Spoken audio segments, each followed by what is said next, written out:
Hi and welcome to the IG Market News. It is the 3rd of September. I'm Brenda Kelly.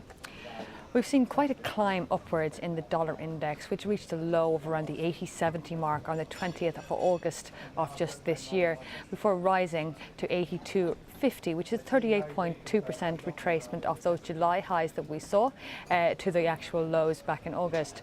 What is difficult to see now on the 4-hour chart is that we are actually quite overbought, with a little bit of RSI divergence suggesting we might see a bit of a pullback.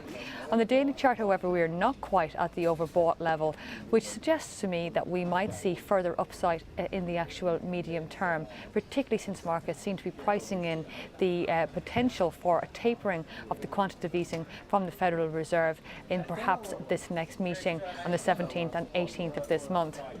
Nevertheless, if you look at the key fundamentals for the US, yes, it has seen growth of around 5% over the last few years and is well ahead of the UK in terms of growth when you base it off the pre-crisis numbers. When you look at the non-farm payrolls, however, which were disappointing at the last juncture, 162,000 jobs added, a lot of those were of the low-quality jobs variety, and we saw 65% of them actually made up of part-time workers. So while we're expecting to see, I suppose, a seasonal increase in the number of jobs added at this particular juncture on Friday, we expect to see the unemployment levels remain around the 7.4%. What has been promised by Bernanke back on May 22nd at the market top for some of the European markets was that we would not see any tapering of assets until we saw some significant improvement in US data.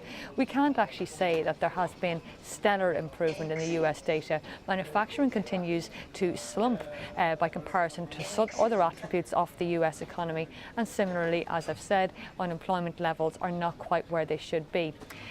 He's also reaching the end of his tenure as the chairman of the Fed, and one would expect that he might not want to, I suppose, upset the apple cart before he finishes up there, ahead of perhaps Janet Yellen's new tenure coming in January.